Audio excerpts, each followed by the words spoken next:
ព្រះអើយមើលចុះខ្ញុំមិនចាំបាច់ពង្រៀងអីទេពួកអញគ្មានចិត្តស្រាប់ទៅហើយអញ្ចឹងតើបានចរកស៊ីមិនមានបាននឹងគេសំមុខហើយចូលក្របន្តទៀតទៅចុះអើហ្នឹងហើយយើងនៅទីនេះរាប់រយឆ្នាំហើយយើងចង់ឃើញពូជពងរបស់ឯងក្រតចំនួននោះអីបើអញ្ចឹងយើងសុំបេះដូងឯងបានទេបានពិតជាបានខ្ញុំមិនស្ដាយទេរឿងបណ្ដាសាក្រតចំនួន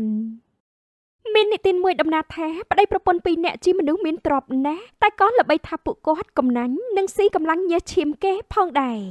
នៅផ្ទះពូមានអាចយ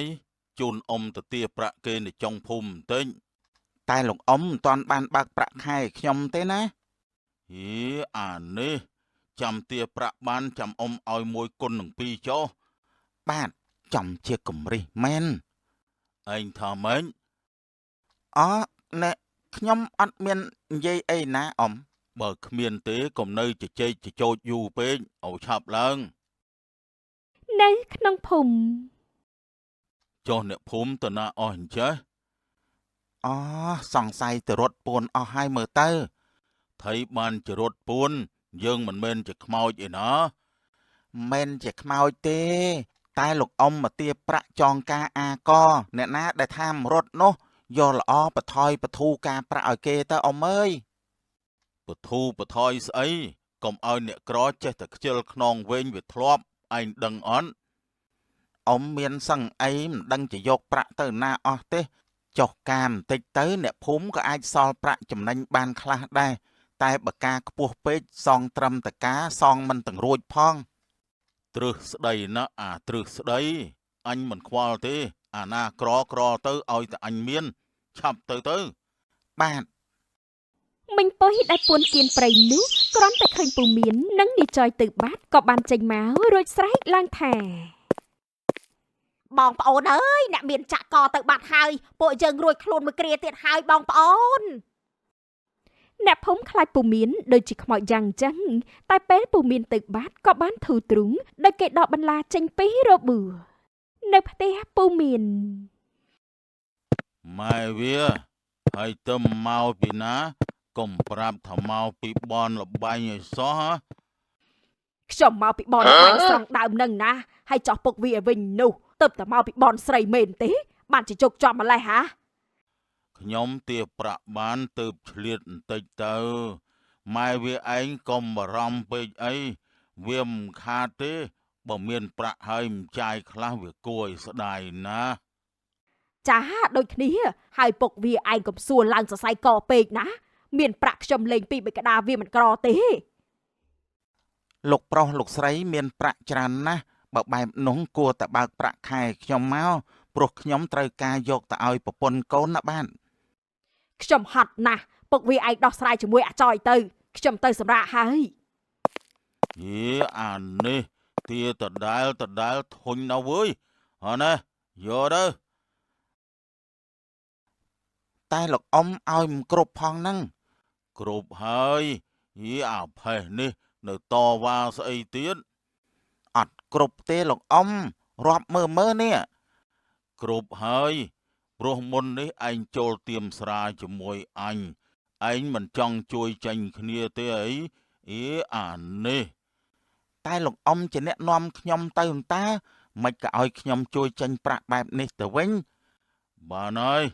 អញធុញនឹងឯងណានិយាយច្រើននេះច្រើនគួរឲ្យរំខានមែនហ្មងចាំមើលខ្ញុំឈប់ធ្វើការមែនណាលោកអ៊ំច្បាស់ជារកអ្នកណាមកធ្វើការឲ្យដូចជាខ្ញុំបានទេលោកអ៊ំនឹងស្ដាយក្រោយថាម៉េចស្ដាយក្រោយមែនទេអីអានេះវើយមិនខ្វះទេអ្នកដែលអាសាជាងឯងនោះថយចេញទៅប្រពន្ធញៀនលបែងប្តីញៀនស្រាកូនប្រុសចោលមកសៀតចាំមើលចុះគ្រួសារនឹងអាលាយជាមិនខានទេ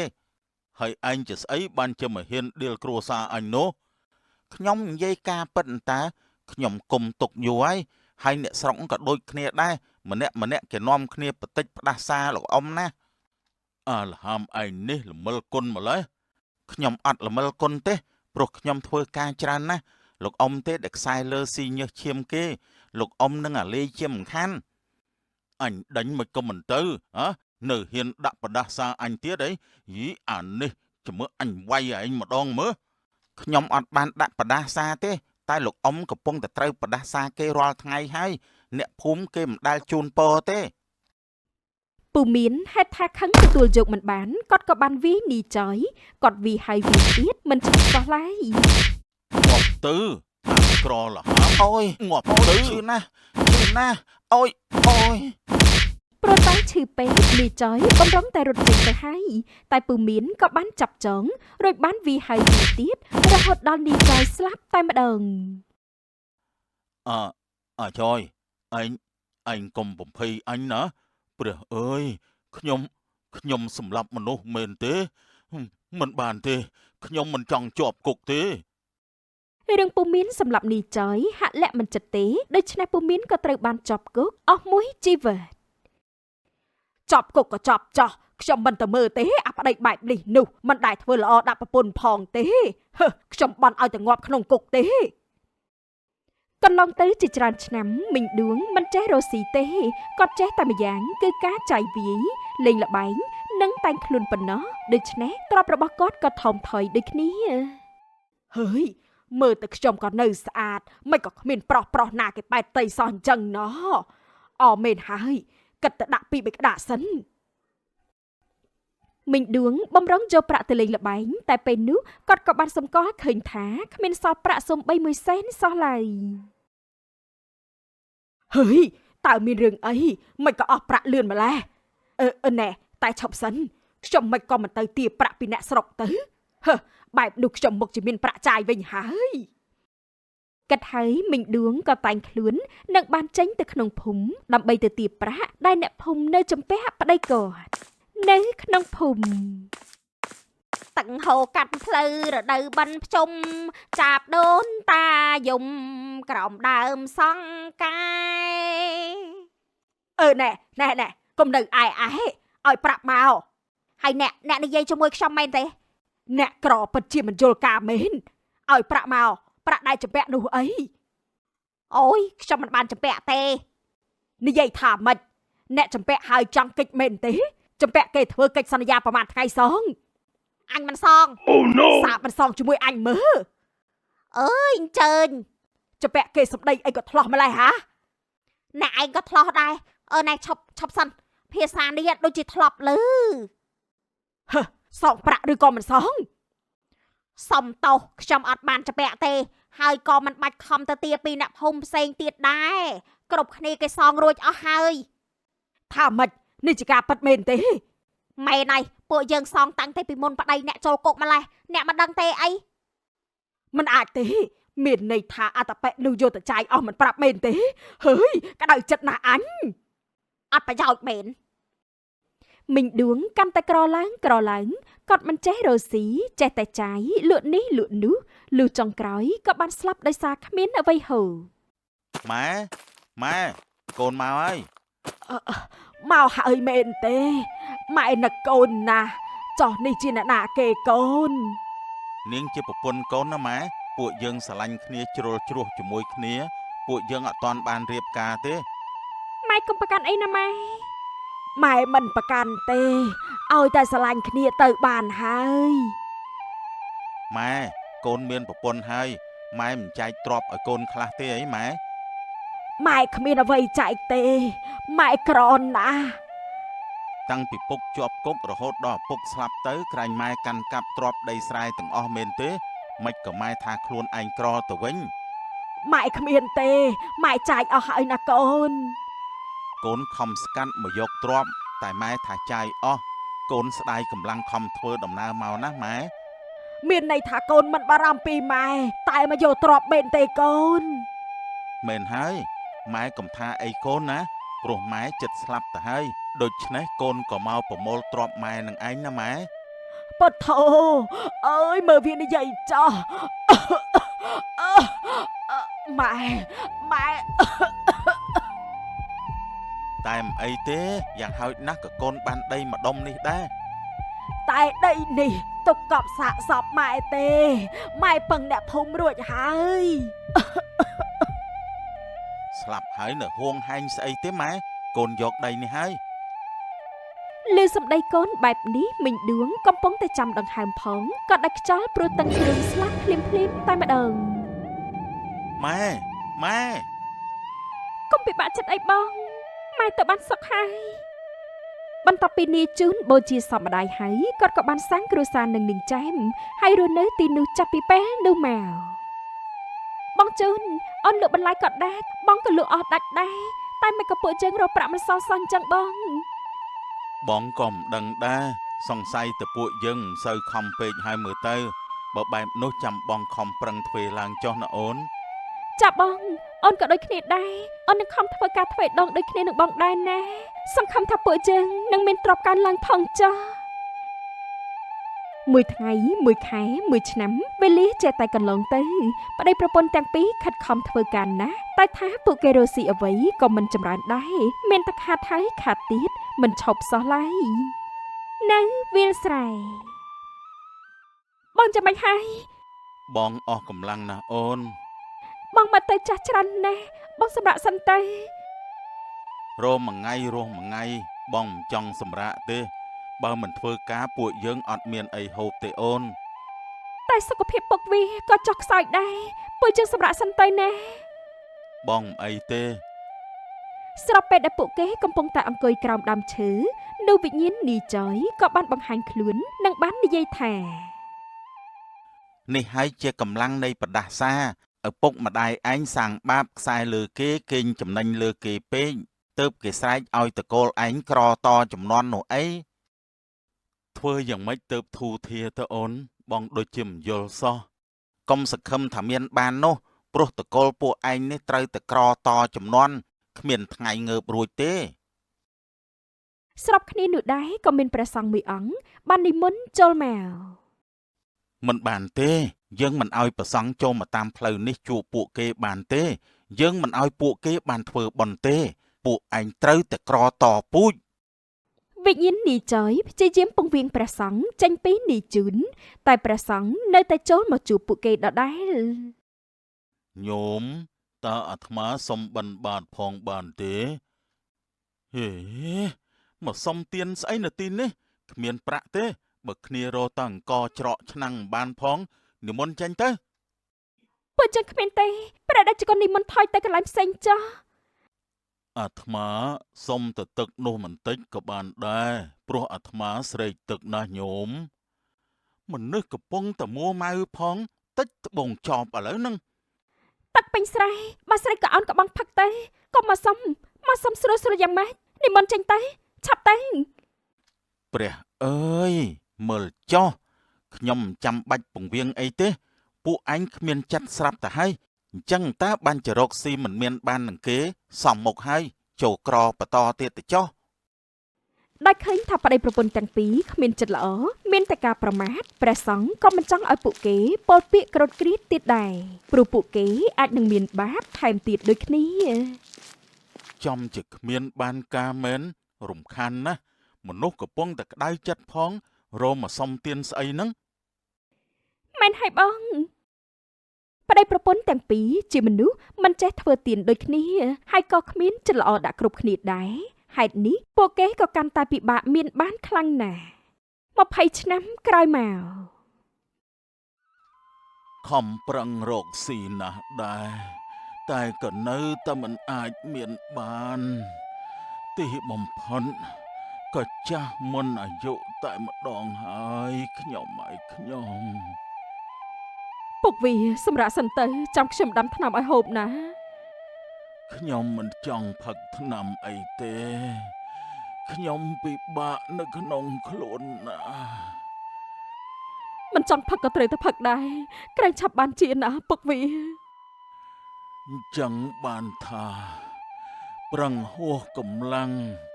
សុខភាពក៏ខ្សោយទៅតាមនឹងដែរ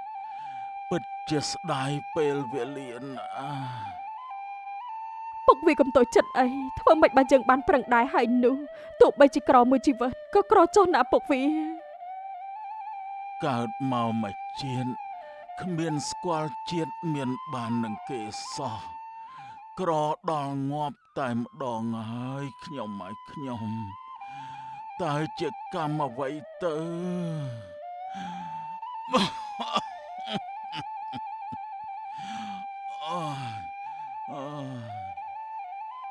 បានហើយពុកវាឈប់ពិបាកចិត្តទៀតទៅសម្រាប់សិនទៅណា ម៉ែវា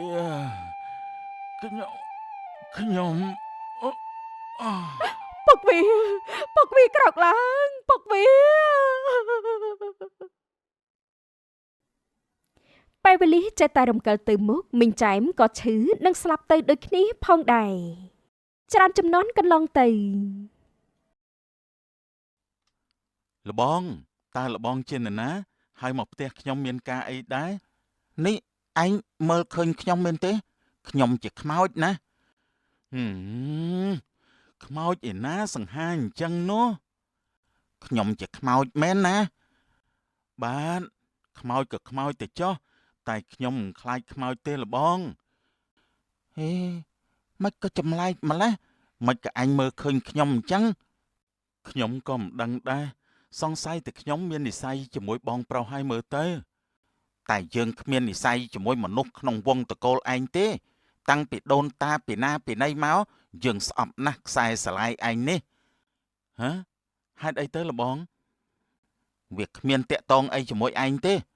តែមុននេះលបងថាមិនចូលចិត្តដូនតាខ្ញុំនោះអីអញ្ចឹងមានន័យថាលបងមុខជាដូនតាខ្ញុំដែរហើយមែនទេយើងគ្មានជាប់សាច់ឈាមអីជាមួយនឹងពួកខ្សែស្រឡាយឯងនោះទេអូអញ្ចឹងក៏អញ្ចឹងទៅចុះតែថាបងខ្លាយជាខ្មោចរាប់រយឆ្នាំហើយមែនទេហ្នឹងហើយយើងនៅទីនេះរាប់រយឆ្នាំហើយយើងចង់ឃើញពូជពងរបស់ឯងក្រតចំនួននោះអីមានន័យថាដូនតាខ្ញុំក្រតមកដល់ខ្ញុំមែនទេបើបែបនោះមែនលបងមុខជាបានដឹងពីមូលហេតុជាមិនខានរឿងអីដែលថាយើងមិនអត់ទេយើងមិនដឹងទេសូមលបងប្រាប់ខ្ញុំមកតើមូលហេតុអីបានជាពូជពងវងតកូលខ្ញុំត្រូវមកក្រតចំនួនបែបនេះយើងប្រាប់ទេយើងទៅហើយលបង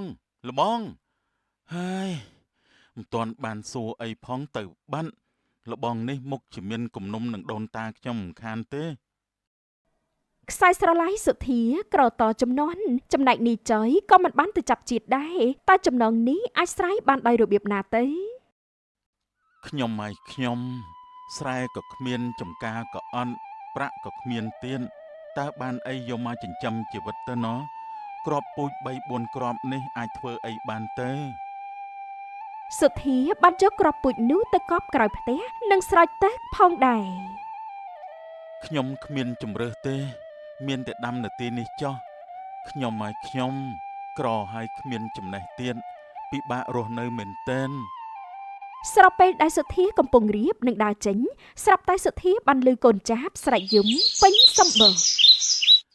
កូនចាបមិនក៏អញយំខ្លាំងយ៉ាងនេះឬក៏មកពីមេអញទៅរកចំណីមិនទាន់មកទេដឹងសុធាបានឡើងដើមឈើទៅមើលសម្បុកចាប់នោះឃើញថាកូនចាប់កំពុងតែយំដោយសារតែគ្មានចំណីខ្លាំងពេកពុទ្ធោអើយប្រហែលជាឯងឃ្លានខ្លាំងណាស់ហើយកុំយំអីណាចាំខ្ញុំឲ្យចំណីឯងចុះសុធាមិនបងអង្គយូរឡើយក៏ទៅកាយយកក្របពូជនោះមកវិញនិងយកឲ្យកូនចាប់ឆៃទាំងអស់តែម្ដងឆៃចុះណាកូនចាប់កុំយំអីបន្តិចទៀតម្ដាយឯងត្រឡប់មកវិញហើយកូនចាប់ឆៃក្របពូជនោះយ៉ាងរីករាយពួកគេមើលទៅដូចជាមានសេចក្តីសុខណាស់ចំណែកសុធាក៏មានស្នាមញញឹមផងដែរកូនចាប់អើយកូនចាប់ទោះបីតែខ្ញុំក្រតែខ្ញុំឃើញអញរីករាយខ្ញុំក៏រីករាយតាមឯងដែរណាស់ហើយបានហើយពួកឯងដេកចុះណាខ្ញុំលាហើយសុធាជាមនុស្សក្រណាស់តែគាត់មិនក្រចិត្តទេខ្ញុំឃ្លានណាស់ទៅរកបេះផ្លែឈើវិញល្អជាងសង្ឃឹមថាផ្លែឈើព្រៃនឹងមានទុំផងទៅចុះនៅតាមក្បែរផ្លូវទេព្រៃនេះមិនក៏ដូចជាចម្លែកម្លេះខ្ញុំមិនមែនវែងឯណាក្នុងពេលនោះក៏មានយក្សមួយបានដើរចូលមកនិងបាននិយាយថាតើអ្នកជាអ្នកណា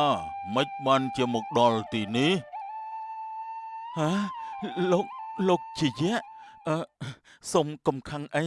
ខ្ញុំគ្រាន់តែចូលមករកបេះផ្លែឈើតែប៉ុណ្ណោះកុំភ័យអីយើងមិនធ្វើបាបឯងទេតែលោកជាយៈមិនក៏លោកចាត់ល្អម្ល៉េះមែនហើយយើងជាយៈតែយើងជាយៈគ្មានធម្មពលទេហើយសូម្បីតែកូនទន្សាយក៏យើងចាប់ឆីមិនបានផងតើមានរឿងអីចំពោះលោកនោះយើងក៏ចង់ស៊ីឯងដែរតែយើងគ្មានកម្លាំងទេយើងពិបាករស់ណាស់តើលោកមានអីឲ្យខ្ញុំជួយបានទេមានតែឯងនឹងមានគ្រោះថ្នាក់មិនខានខ្ញុំក្រីក្រណាស់ហើយខ្ញុំជាកូនកំព្រាខ្ញុំមិនស្ដាយជីវិតទេសូមលោកនិយាយមកចុះបើអញ្ចឹងយើងសុំបេះដូងឯងបានទេបានពិតជាបានខ្ញុំមិនស្ដាយទេឯងពិតជាមិនខ្លាចមិនស្ដាយមែនអីមែនចាំខ្ញុំវះឲ្យលោកចុះដោយឃើញថាសុធាពិតជាហ៊ានលះបង់បែបនេះមែនជាហៈក៏ប្រែរូបមកជាព្រះសង្ឃឡើងវិញតើមានរឿងអីហ្នឹងញោមធ្វើបានល្អហើយទីបំផុតភាពក្រតចំនួនរបស់ខ្សែស្រឡាយរបស់ញោមបានដោះបានហើយបដិជគុណខ្ញុំកណាដូចជាមិនយល់ទេដូនតារបស់ញោមមានទ្រព្យសម្បើមណាស់តែមិនចេះធ្វើទានកំណាញ់ប្រមាថមើលងាយគេកេងប្រវ័ញ្ចនឹងចងការគៀបសង្កត់មិនឈប់ឈរនេះជាហេតុនាំឲ្យកើតក្រតចំនួននោះណាពុទ្ធោអើយតែញោមជាអ្នកចំនួនដែលធ្វើឲ្យមានទ្រព្យវិញហើយនេះក៏ព្រោះតែញោមមានចិត្តល្អនោះអីក្នុងពេលនេះនាយចយក៏បានចេញមកតែយើងមិនឲ្យឯងមានវិញទេរំងាប់អារម្មណ៍ទៅនាយចយល្មមទៅចាប់ជាតិហើយតែខ្ញុំកណាមិនសុខចិត្តទេមិនសុខចិត្តដល់ពេលណាទៀតបើពួកគេក្រតច្រើនចំនួនទៅហើយនោះតែអហោសិកម្មឲ្យគេទៅញោមក៏មិនក្តៅនឹងបានទៅកើតជាតិថ្មីផងដែរកណាចោះចាញ់អំពើល្អនេះហើយគេពិតជាមានមេត្តាណាស់សុធាខ្ញុំសុំចោះចាញ់ហើយចូលអញរស់នៅឲ្យបានសុខសប្បាយចុះណាខ្ញុំសុំទោសបើដូនតាខ្ញុំមានកំហុសចំពោះលបងសូមលបងទៅឲ្យបានសុខចុះយើងលាហើយស្រ័យចំណងហើយក្នុងពេលនោះដែរនាយចយក៏បានរលាយរូបបាត់ទៅខំធ្វើការណាហើយឆ្លៀតទៅរៀនធម៌បាលីអក្សរសាស្ត្រនៅឯវត្តបន្ថែមទៀតផងមានចំណេះមានចរិតថ្លៃថ្នូរញោមនឹងបានជោគជ័យពលចាប់ព្រះសង្ឃផងដែរក៏បានរលាយរូបបាត់ទៅដេគុណចំនិមន្តនាអីក៏លឿនម្ល៉េះសុធាហាក់មានរស្មីក្នុងជីវិតឡើងវិញគាត់វិលទៅផ្ទះវិញទាំងក្តីរីករាយលុះដល់ផ្ទះគាត់ភ្លាមស្រាប់តែឃើញសារិកាយកមាសមកជាច្រើនមាសច្រើនណាស់សារិកាឬមួយក៏អញជាអ្នកយកមកឲ្យយើងមែនទេព្រះអើយអរគុណច្រើនណាស់សុធាជូនក្របពូជឲ្យកូនសារិកាមេសារិកាក៏ជូនមាសដល់សុធាវិញនេះហើយជាផលនៃអំពើល្អ